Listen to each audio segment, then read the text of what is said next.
Good morning everyone. मेरा नाम नवदीप सिंह है। आज मैं आप सभी को अपनी इस वीडियो में किडनी, जिसको कि हम गुर्दा भी कह देते हैं, इसके बारे में बताऊंगा। चलिए शुरू करें। तो आप सभी ने बचपन से लेकर आज तक या क्लास 10th की जो साइंस की मेनली एनसीईआरटी की बुक्स आती थी, उसके अंदर किडनी के बारे में तो पक्का पढ़ा होगा। ऐसा तो हो नहीं सकता कि आपने कभी भी किडनी के बारे में पढ़ा ही ना हो। किडनी जो हमारे शरीर का एक बहुत ही मुख्य पार्ट या सेंसिटिव पार्ट कह लो, ये है। इसको हम हिंदी में गुर्दा, और साइंस की जो साइंटिफिक भाषा होती है, जो साइंस की टर्मिनोलॉजी होती है, उसके अंदर हम इसको रीनल कह देते हैं। ठीक है। किडनी जो है हमारे शरीर में कहाँ पाई जाती है, किडनी की हमारे शरीर में लोकेशन कहाँ पर है। जो किडनी है वो हमारे पसलियाँ, जो हमारी रिब केज होती हैं, उसके एकदम ठीक नीचे पीछे की तरफ होती हैं। और जैसे कि आप इस इमेज में देख पा रहे होगे कि जो एक किडनी लेफ़्ट वाली किडनी है वो राइट वाली किडनी से थोड़ी ऊपर उठी हुई है, और जो राइट वाली वो थोड़ी नीचे की ओर हो रखी है। और कभी भी अगर आपसे कोई इस किडनी की पोजीशन के बारे में पूछ ले तो बता देना कि लेफ़्ट वाली जो किडनी होती है वो राइट वाली किडनी से थोड़ी ऊपर हुई उठी होती है। और चलिए आगे चलते हैं। जो हमारी किडनी है उसका हमारी बॉडी में मुख्य कार्य क्या होते हैं, मतलब what are the functions of the kidney in our body. तो किडनी का सबसे पहले जो हमारे शरीर में मुख्य कार्य होता है वो हमारे शरीर का जो गंदा खून है उसको साफ़ करती है, हमारे शरीर में से गंदे खून को फ़िल्टर करती है। और जो हमारे शरीर का एक्सक्रीटा या यूरिन जो भी होता है, ये सबको बाहर निकाल देती है। आप इस इमेज में देख पा रहे होगे कि जो किडनी है वो कैसे कार्य करती है। जो हमारे शरीर का में जो मेन फ्लूइड्स होते हैं, एसिड्स होते हैं और बेस होते हैं, उसको कंट्रोल करती है, और ब्लड प्रेशर भी कंट्रोल करती है। तो ये तो हो गए हमारे किडनी के फंक्शंस। इस इमेज में आप एक किडनी को पूरी साबुत और दूसरी किडनी को पूरा कटा हुआ देख पा रहे होगे। इस कटी हुई किडनी को हम साइंस की भाषा में डाइसेक्शन ऑफ किडनी, जिसको हम जब हम किडनी को कट करते हैं तो हम किडनी का पूरा डाइसेक्शन दिखता है। जो हम जब हम किडनी को कट करते हैं तो किडनी का अंदर का भाग कुछ ऐसा होता है। तो इसके अंदर किडनी के अंदर बड़े सारे इसके बहुत सारे पार्ट हैं, जैसे आप देख पा रहे होगे यहाँ लिखा हुआ है।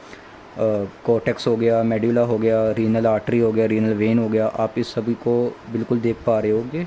तो इन सब के मेन फंक्शंस क्या क्या होते हैं, देखो। जैसे कि रीनल कैप्सूल है, जो किडनी का ये बाहरी पार्ट आपको ये दिख रहा है, ये किडनी को मुख्य रूप से किसी भी इंजरी से प्रोटेक्शन प्रोवाइड करता है। ये जो कोर्टेक्स वाला हिस्सा आपको दिख रहा है, इसके अंदर हमारे नेफ्रॉन्स पाए जाते हैं जो अराउंड 1 मिलियन होते हैं। इन नेफ्रॉन्स की वजह से जो हमारे किडनी में है वो गंदा खून साफ़ होता है। एक किडनी में इनका मुख्य काम क्या होता है कि जो कोर्टेक्स में ब्लड फ़िल्टर हो रहा है और जो यूरिन बन रहा है, कोर्टेक्स से लेकर ये सारा ब्लड फ़िल्टर करके इनर मेडुला, जो पिरामिड के अंदर वाला हिस्सा है, इसको हम इनर मेडुला कह देते हैं। और पेपिला से होकर ये सारा रीनल पेल्विस तक चले जाता है। फिर रीनल पेल्विस से होकर ये सारा खून, जो नीचे वाला पार्ट आपको ये दिख रहा है जिसको हम यूरेटर कहते हैं, यहाँ से फिर होते हुए ये सारे यूरेथ्रा तक पहुँच जाता है। फिर जो यूरेथ्रा है जब ये भर जाता है तो हमें ऐसे फील होने लगता है कि अब हमें टॉयलेट जाना है कि नहीं। तो ये तो बात होगी किडनी के एटॉनमी की। अब हम बात करेंगे कि क्या कारण है जिससे किडनी ख़राब हो जाती है, यानी कॉजेज़ ऑफ किडनी डैमेज। जो किडनी को मुख्य रूप से ख़राब करने का जो कारण है वो है नशे का या शराब का सेवन, जिससे हमारी किडनी ख़राब हो जाती है और यूरिन साफ़ नहीं हो पाता, बाद में फिर हमें डायलिसिस करना पड़ता है। और दूसरा कारण है किडनी के ख़राब होने का डायबिटीज़, मतलब मीठा खाना। जो लोग ज़्यादा मीठा खाते हैं उनकी किडनी जल्दी ख़राब होती है और हमें डायलिसिस करना पड़ता है। डायलिसिस भी दो प्रकार की होती है, उनमें से एक होता है पेरिटोनियल डायलिसिस। जैसे आप इस इमेज में देख रहे होगे, ये पेरिटोनियल डायलिसिस है। इस डायलिसिस को हम घर पे भी कर सकते हैं। आप देखो कि एक पाइप हमारे नाभि से थोड़ी नीचे डाली हुई है और एक डायलिसिस सॉल्यूशन की मदद से सारा गंदा पानी एक बैग में जमा हो रहा है।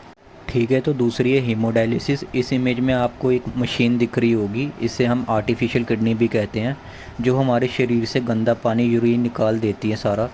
ये दो प्रकार की स्कैपुला या प्लास्टिक पाइप होती हैं और रबड़ की, जो हमारे बाजू की आर्टरीज़ और वेंस से अटैच हुई होती है।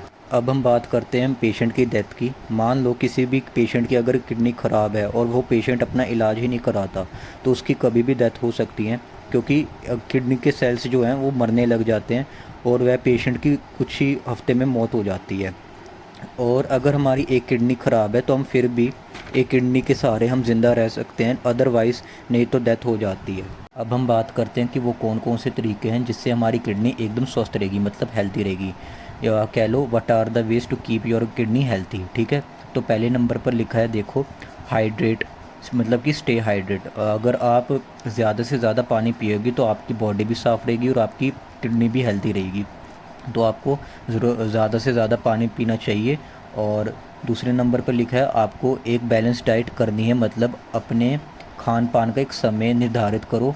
यही नहीं कि आप कभी भी कुछ भी खा लिए और अपना सारा बैलेंस डाइट है वो सारा बिगाड़ लिया, जिससे आपकी किडनी को डैमेज हो सकता है।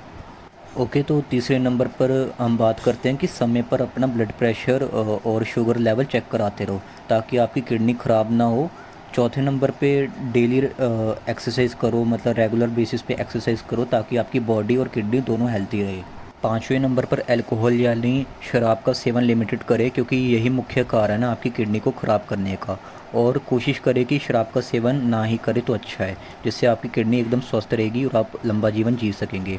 नंबर 6 पे है दवाइयों का ज़्यादा से ज़्यादा सेवन ना करें, इससे भी आपकी किडनी डैमेज हो सकती है। लास्ट अपना डेली मेडिकल चेकअप समय पर करवाते रहो ताकि आपको पता चलता रहे कि आपको कोई बीमारी तो नहीं है या आपकी किडनी बिल्कुल सही काम कर रही है या नहीं, ठीक है। क्योंकि अगर आप हेल्थी चीज़ खाओगे तो आपकी किडनी और सारी बॉडी हेल्थी रहेगी, अच्छे से आप अपना जीवन जी पाओगे। इससे हमें ये भी पता चलता है कि हमें अपने शरीर की बॉडी पार्ट्स का ध्यान रखना चाहिए और किडनी हमारे शरीर का सबसे मुख्य बॉडी पार्ट है, जो मतलब सबसे ज़्यादा इम्पॉर्टेंट हमारे शरीर का अंग कह लो। अगर ये डैमेज हो गया तो हम अपना जीवन अच्छे से नहीं जी पाएंगे। आशा करता हूँ कि आपको मेरा ये वीडियो अच्छा लगा होगा। Thank you.